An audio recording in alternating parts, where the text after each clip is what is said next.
السلام علیکم ورحمۃ اللہ وبرکاتہ۔ آشنا اپنی حقیقت سے ہو اے دہقاں ذرا، آشنا اپنی حقیقت سے ہو اے دہقاں ذرا، دانا تو کھیتی بھی تو بارہ بھی تو حاصل بھی تو۔ آہ کس کی جستجو آوارہ رکھتی ہے تجھے، راہ تو رہرو بھی تو راہبر بھی تو منزل بھی تو۔ کانپتا ہے دل تیرا اندیشہ طوفان سے کیا، کانپتا ہے دل تیرا اندیشہ طوفان سے کیا، ناخدا تو بحر تو کشتی بھی تو ساحل بھی تو۔ صدر وقار، برسوں پہلے جب بر صغیر میں ملت اسلامیہ جا بلب ہو چکی تھی اور چراغ سحری کی مانند دم توڑ رہی تھی، مدارس کی جگہ گوردوارے اور مساجد کی جگہ مندر بنانے کے منصوبے آشکار تھے، مسلمان فرنگی لٹیروں کی زنجیروں میں جکڑے جا چکے تھے اور عین ممکن تھا کہ ہندوستان میں بھی ہسپانیہ کی تاریخ دہرائی جاتی کہ ڈاکٹر علامہ محمد اقبال کی سودے جگر سے لبریز اذان سحر نے قابضہ مسلمانوں کو بیدار کر دیا۔ علامہ اقبال کے خواب کی تعبیر حاصل کرنے کے لیے لاکھوں چاند ستاروں کی کندیلیں بجھائی گئی، ہزاروں عصمتوں کے چراغ گل کیے گئے، بے شمار بہنوں کے سہاگ گزارے گئے، ہجرت کے قافلوں کو گاجر مولی کی طرح کاٹا گیا، بے شمار بچوں نے نیزوں کی علیوں پر رقص بسمل کا خونی منظر پیش کیا، تب کہیں جا کر ہمارے کاشان بقائے نور بنے۔ صدر وقار، لازوال قربانیوں کے بعد پاکستان حاصل کر لیا گیا، ہندوستان نے کشمیر میں فوجیں داخل کر دی،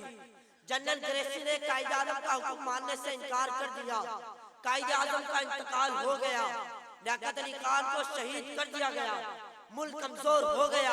اقتدار کی دوڑ شروع ہو گئی، مفاد پرست ٹولے ملک پر مسلط ہو گئے، وطن تو لخت ہوا، اتحاد پارا پارا ہوا، رشوت کا بازار گرم ہوا، انتہا پسندی کو فروغ ملا، عصبیت کی جڑیں مضبوط ہوئی، مساجد میں بم دھماکے ہونے لگے، دہشت گردی عروج پر پہنچی، ورلڈ بینک اور IMF کی غلامی رہی، بجلی اور گیس کم ہو گئی اور کارخانے بند ہو گئے۔ لیکن سب کے باوجود ہری ہے شاخ تمنا ابھی جلی تو نہیں،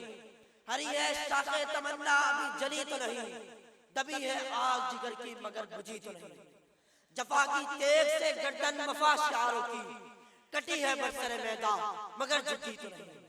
صدر وقار، مایوس ہونے کی بالکل ضرورت نہیں، تصویر کا ایک رخ اور بھی ہے،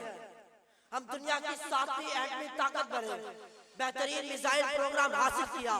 کرکٹ ہاکی اور سنوکر کے عالمی چیمپئن بنے، کئی دہائیوں تک اسکواش کے بےتاج بادشاہ رہے، ارشد ندیم نے اولمپک میں گولڈ مارا، سڈنی کے سالانہ ریاضی کے میلے میں ہر سال نمایاں پوزیشن حاصل کی، کیمبرج امتحانی سسٹم میں عالمی ریکارڈز بنائے، سائنس کے عالمی تحقیقاتی ادارے سن لیبارٹری میں انڈیا، چائنا، کوریا اور جاپان کو پیچھے چھوڑا، دنیا بھر کے مظلوم مسلمانوں کے پشتی بان بنے، 65 کی جنگ اور کارگل میں ہندوستان کے دانت کھٹے کیے، امریکہ اور نیٹو کو خاک چٹائی اور ابھینندن کو عرش سے فرش پر گرا کر چائے پلائی۔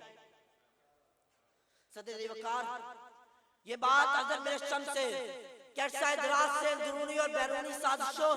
اور جنگوں کے باوجود پاکستان زمبابوے نہیں بنا جہاں انڈر بریڈ تک لانے کے لیے بوریوں میں نوٹ لے جانے پڑتے ہیں، تمام تر بدامنی کے باوجود پاکستان روانڈا جیسی بدحالی کا شکار نہیں ہوا جہاں قبائلی علاقوں کی لڑائی میں 13 لاکھ افراد مارے گئے، امریکن CIA کی سراغ رسانیوں کے باوجود پاکستان عراق نہیں بنا جہاں ہر علاقے کا الگ حکمران ہے، راک کی مسلسل ریشہ جوانیوں اور دہشت گردی کے باوجود پاکستان اب بھی مضبوط بنیادوں پر کھڑا ہے۔ 27 رمضان المبارک لیلۃ القدر کے موقع پر تائید ایزدی سے قائم ہونے والا وطن عزیز دشمن کے ناپاک عزائم کے باوجود 77 سالوں سے قائم ہے اور ہمیشہ رہے گا انشاءاللہ۔ میری پاک زمین، میری پاک زمین، پھولوں کو صبا مل جائے گی، خوابوں کو کبا مل جائے گی، تیرے دھندلے رنگ نکھاریں گے، تیرے الجھے بال سواریں گے، ہر بام پہ سورج چمکے گا، ہر صحن میں چاند اتاریں گے، تجھے روشنیوں سے بھر دیں گے، تجھے جگمگ جگمگ کر دیں گے، میری پاک زمین، میری پاک زمین۔ آپ سب کی سماعتوں کا بہت بہت شکریہ۔